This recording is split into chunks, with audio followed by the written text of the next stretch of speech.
Hello everyone, my name is Betty Blevins and I have been painting in watercolor for 42 years. And I want to welcome you to my show of hands. And I also want to especially thank Jacqueline Bober and Sebastian Forbush and their staff here at the Buddy Holly Center. They have just been wonderful for all their hard work and for their expertise. I say thank you and thank you again. Some of you may be wondering, where in the world did you get the idea to paint hands? Well, it kind of came about gradually. My husband and I love to go to Santa Fe, and we go often, but one time when we were there, they were having a mountain man rendezvous, and we had such a good time visiting with the mountain men and women, photographing them, looking at their wares and things that they were selling, and I took lots of pictures. And one time when we were there, a mountain man was working on a large log with a wooden hammer and a chisel. And I was fascinated with that. So I took a lot of pictures of him doing this. And then I came home and painted a painting of that. And I especially liked the way the sunlight was hitting the hammer and casting its shadow onto the wood. Well, that painting sold rather rapidly, and I thought, well, that was kind of fun to do. Maybe I could do another painting of just hands. And so I got to thinking about it. So I called my friend, Roger Holmes, over at the Clay Guild, and I asked him if he would model for me at the Potter's Wheel. And he graciously agreed to do so. So I went over and took lots of pictures of Roger making his wonderful pots. And so I painted paintings of him. And I want to show you a couple, the two of those pictures that I did of that sitting right now. These are the two that I did. One of Roger himself, and the other one of just his hands on the potting wheel. So I called my good friend Greg Goodnight, and he graciously agreed to pose for me. He is a wood sculptor and a local musician. And I asked him if I could paint him playing on his harp. So these are the two paintings that I did of Greg playing his harp. There's one here that shows Greg himself, and this one here of just Greg's hands on the harp. Some of you may be thinking, well, how did you get started in this process of painting these paintings? Well, of course, as I told you, I take lots of photographs. And so I take photographs of things I think I might like. I also take photographs of maybe backgrounds that I might use in the painting.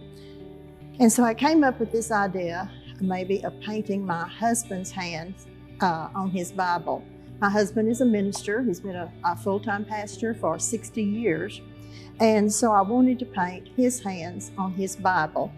And so I did these pictures.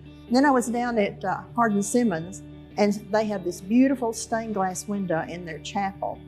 And I wanted to put this in the background of the Bible in the hands here. And so once I decided what I wanted to do, then I decide what size I want to do it. And I take a piece of index paper. And on this index paper, I draw in pencil. And that way I can work out my design. And when I've got my design worked out, then I go over it with a black magic marker. And that gives me what I'm trying to say in my painting. But I'll put this up and I look at it for a while to be sure that my perspective is correct, that my design is okay. And when I'm satisfied with this, I lay this on a light box and I put my watercolor paper on top of this, and then I trace it onto my watercolor paper. That way I do not mar my watercolor paper before I start painting on it. And I wish I had time to do a demonstration for you, but there's not time to do that. But that at least gives you an idea of how we start the proceeding. So once I get this drawing done, then I start the painting.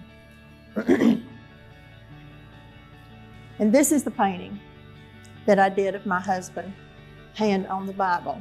And if you study this closely, you'll see that this written here is the second chapter of John, and you figure out that his finger is touching John 3:16. In this show, you're going to see all kinds of hands. You're going to see young hands and old hands, smooth hands, rough hands, busy hands, all kinds of hands. Some will just show the hands, some will show the face and the hands, some will show the whole figure of the hands.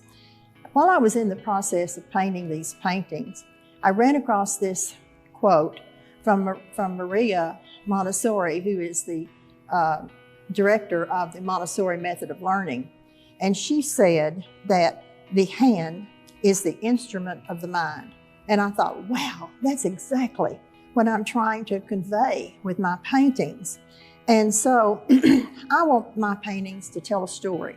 I want each one of them to tell a story. I want you to be able to be drawn into the painting itself and start asking questions. So let's take some examples. I'm going to show you just a few of the paintings in the show and what I'm trying to talk about. This painting here is called The Contemplator. This is my husband, who has been a pastor for 60 years, as I said before, and he's sitting in this window. And what is he thinking? Is he praying? Is he planning his next sermon? Is he thinking about a interview? Is he thinking about a session with someone? What's he thinking about? You know, I want you to be drawn into these paintings to think about what is going on. You'll notice that his hands are very relaxed, and yet he has a pensive look on his face, and you wonder, what is he thinking?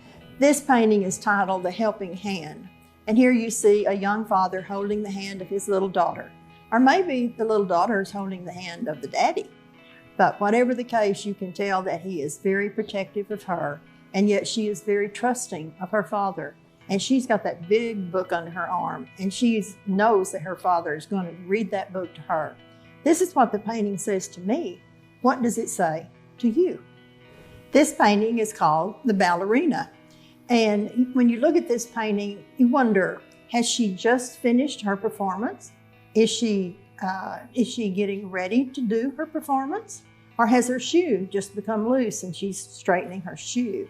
What's her story? How long has she been dancing? Who does she dance for?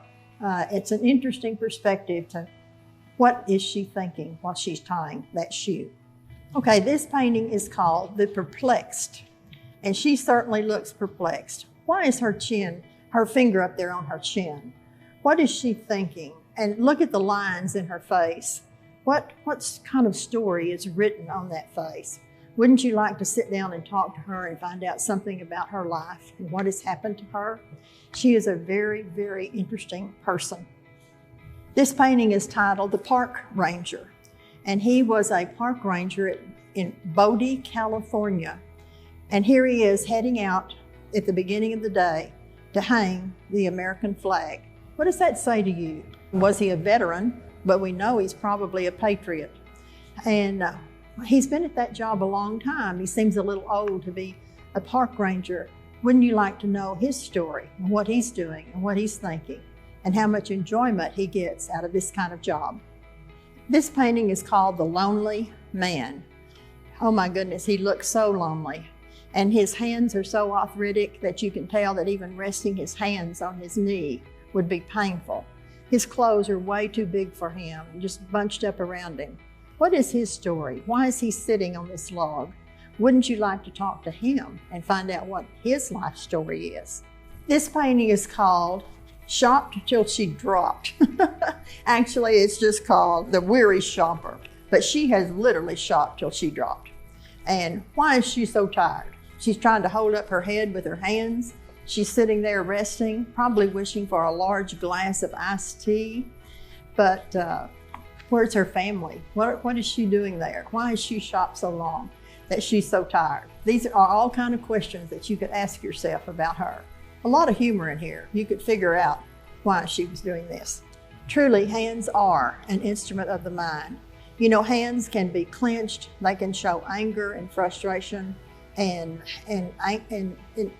evil thoughts. And yet, hands can also be helping hands, hands that reach out, hands that help others, hands that are always ready to be willing to to help mankind. And I hope that that's what this show is about. Not about anger or frustration, but about hope and joy and peace and love for all mankind. I want to thank you for coming to the show. I hope you'll be able to come down to the Buddy Holly Center and see the show live. There are 60 paintings here, and you can enjoy taking time seeing each one of them. If it's impossible for you to come physically, then you can virtually watch it at buddyhollycenter.org and just scroll down to either the show, which would be the show of hands, or scroll down to the art talk, and you'll be able to see it online. Thank you so much for coming. I appreciate the opportunity, and I hope you'll stay safe, that you'll stay informed, and God bless you. Thank you.